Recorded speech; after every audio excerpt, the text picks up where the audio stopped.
Don't click away or you'll miss 6 of the best barbecue recipes that will make your Labor Day feast unforgettable. And trust me, your friends will be asking for the recipes. One of the best things about a 3-day holiday weekend is firing up the grill and having an outdoor party. Hi, I'm Angie. Welcome back to Dinner and a Side. Today, my sister Laura and I are sharing our favorite recipes that we're making this year.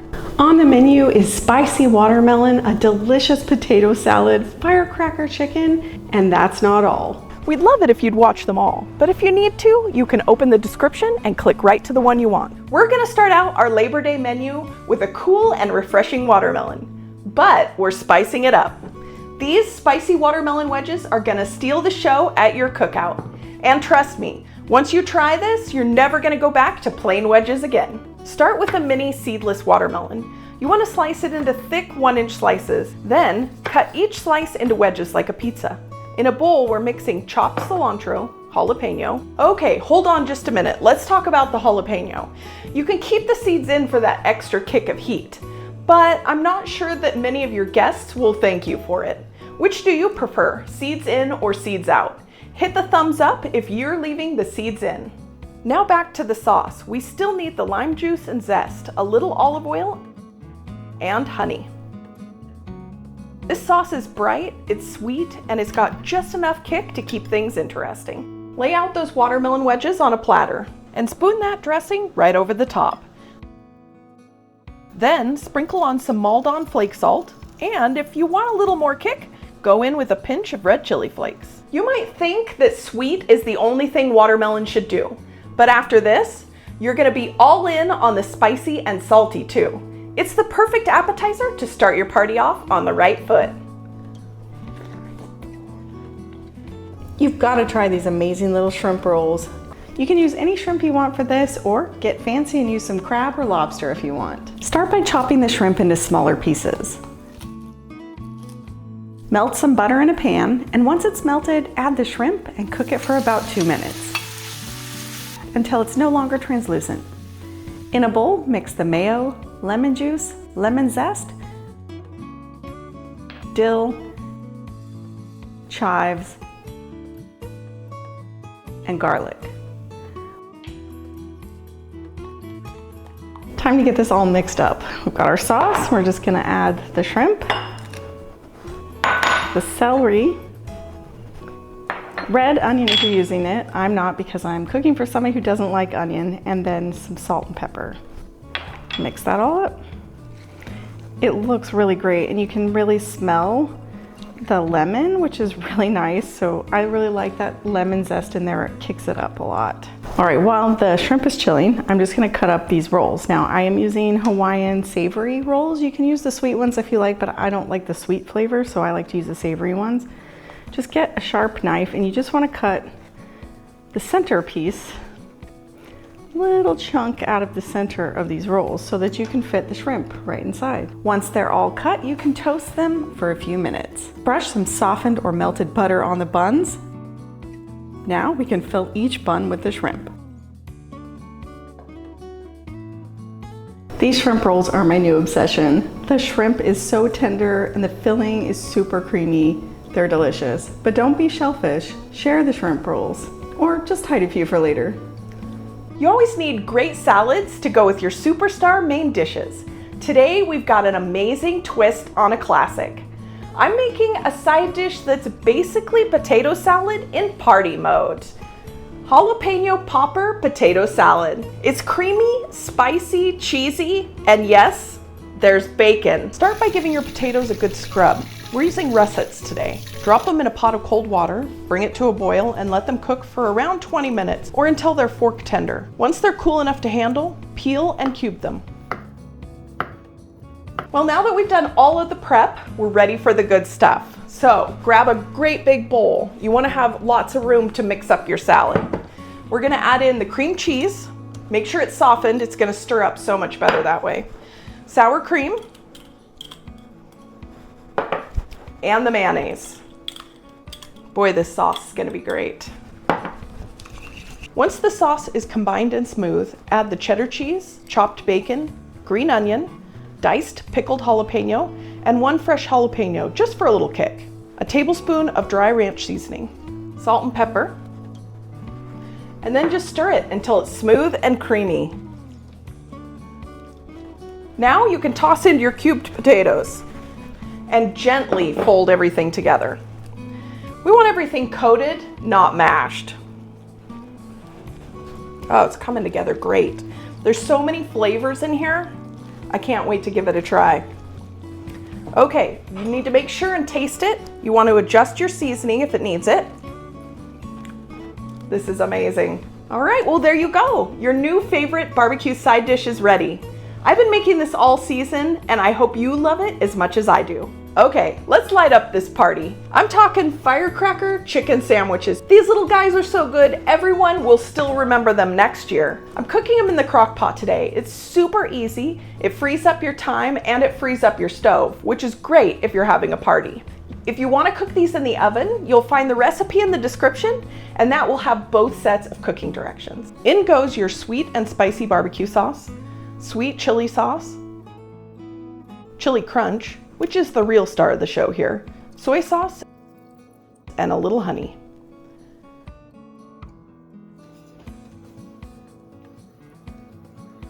Then add the chicken breasts and make sure they're completely covered in the sauce. Pop the lid on and set it to low for about 6 hours. That's it. You've got all kinds of time to do whatever you need to do before this is ready. 6 hours later, it's ready. All you need to do is grab 2 forks and just shred the chicken right in the pot. It should fall apart really easy at this point. Quick tip here, if the sauce looks thin, leave the lid off for about 15 minutes to thicken it up a bit. While that's thickening up, let's cool things down with a quick and crunchy slaw. I'm just using a bag of coleslaw mix. We're keeping it super simple. Add the mayo and a splash of white vinegar. Toss it all together and you're done. This is going to complement the spicy meat and balance out that heat. All right, let's assemble one of these guys so we can give it a try. Grab your bun. We're going to top that with some of the spicy chicken. Okay, then top it with some of that creamy slaw. All right. We just made a sandwich that people cannot stop talking about. Delicious. These pulled pork tacos with pineapple slaw are perfect for your Labor Day menu. I love making these tacos for a hot summer day because you're not cooking the pork on a hot stove or in the oven. You're cooking it in an Instant Pot or a slow cooker. No heat required. The star of the show today is this big old pork shoulder or butt. You know, these are basically the exact same thing, except a pork butt has a little bit more marbling or fat in it. Otherwise, I don't really think you're gonna tell the difference. So get whatever is the most convenient for you. I'm gonna cut this into about 4-inch chunks and then trim off any big hunks of fat. Now we could throw this pork right into the pot and get it cooking, but then we would miss all the opportunity to build layers of flavor. And we do that with a really intense coating or wet rub. In a bowl, let's combine the core ingredients. We've got 2 tablespoons of olive oil, a tablespoon of paprika, a tablespoon of brown sugar, 2 teaspoons of salt, 2 teaspoons of garlic powder, and 2 teaspoons of chili powder. Whisk it all together until you have a thick paste. We're just gonna slather this all over the pork. This is easiest to do with your hands. I know it's messy, but it's necessary. Okay, there are several ways that you can cook the pork. A Dutch oven, a slow cooker, or an Instant Pot. You're gonna cook it for just about an hour in the Instant Pot, which is really great if you're in a hurry. In the slow cooker, it's gonna take about 8 hours on low, 6 hours on high. In the Dutch oven, it'll take about 3 to 4 hours at 300 degrees Fahrenheit in the oven. Now we can add the pork to the slow cooker, Dutch oven, Instant Pot, whatever you're using. I'm gonna toss in some onion chunks, pour in that 1/2 cup of water, the orange juice, and I'm gonna toss in those orange peels and put the lid on. I'm setting this to 50 minutes on high pressure. Let's talk pineapple slaw. I'm using pre-shredded coleslaw mix today because it's super easy. I always use fresh pineapple. You might be tempted to use a can of pineapple, but don't. It's just not as good, and it's really easy to cut a pineapple. This one is gonna be great. I can smell it already. and it really won't take long to cut this. In a bowl, we'll start with 1/4 of a cup of mayonnaise, a tablespoon of rice vinegar, 1/2 teaspoon of granulated sugar, and 1/4 of a teaspoon of salt. And just get that all mixed up. Then you can put in the coleslaw, pineapple, the green onions, and the jalapeno. You don't want to make this too far ahead or it'll get watery.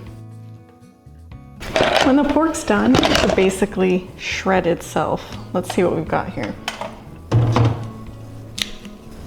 Nice.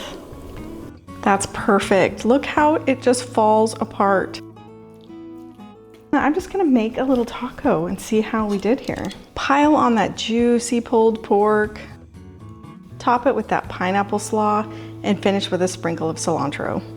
Look at that beauty. All the flavors of summer right here. It's giving backyard barbecue energy, and I'm here for it. Okay, after that taco situation, which I will be dreaming about later, it's dessert time. And not just any dessert. These are no-bake cherry bars, which means no stress, no oven, and no reason not to make them. We're starting with the crust. You're gonna need graham cracker crumbs, melted butter, a little sugar, basically the holy trinity of easy dessert bases. Mix it all together. Press it into a 9x13 dish. Nice and firm, we don't want any crumbling happening here. Now for the creamy layer. I'm gonna be using my hand mixer today just to make it easier. You could use a stand mixer too. So we're gonna get our cream cheese into the bowl and we're just gonna blend it until it's smooth.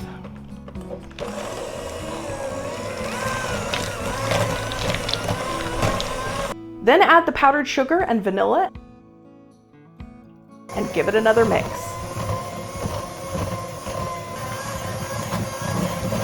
I like to fold in the Cool Whip.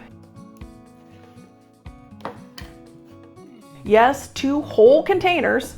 We're going full fluff mode here. Fold it until it's smooth.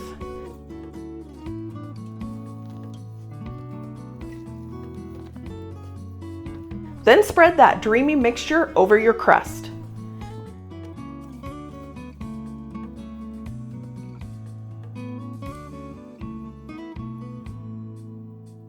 Next comes the cherry pie filling. I'm also using 2 cans of that. If you want to use less, you can definitely do that. Just use what feels right to you.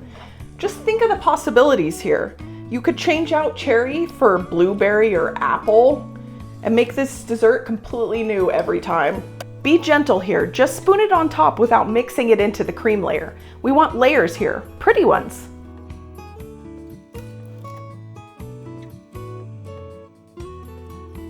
Cover it up and pop it in the fridge for at least 2 hours. Longer is always better here. They're finally done, so I'm gonna give it a try. It's like a really fluffy cheesecake. No oven, no baking, just pure dessert happiness. Who else is team no bake in the summer? Or do you brave the oven no matter the heat? Let us know in the comments down below. These banana split skewers are everything that you love about a banana split, but no bowl required. They're colorful, fun to eat, and perfect for parties and barbecues. Start by washing and drying your strawberries. Then slice off the top so they're flat on one side. Cut your pineapple, bananas, and brownies into bite-sized pieces. Now just build your skewers. We're gonna start with a brownie on the bottom, and then a slice of pineapple, and a slice of banana, and finish with a strawberry on top. Place the finished skewers on a parchment-lined baking sheet. Melt your chocolate candies according to the package directions and then let it cool slightly so it's not too hot. Transfer the melted chocolate to a zip-top bag. Snip off the corner and drizzle it right over those kebabs.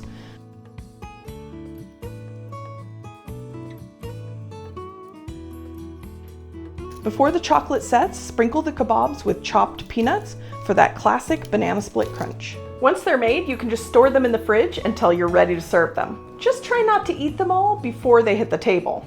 I really hope you enjoyed these Labor Day food ideas. Let us know what you're cooking in the comments. We'd love to hear your feedback.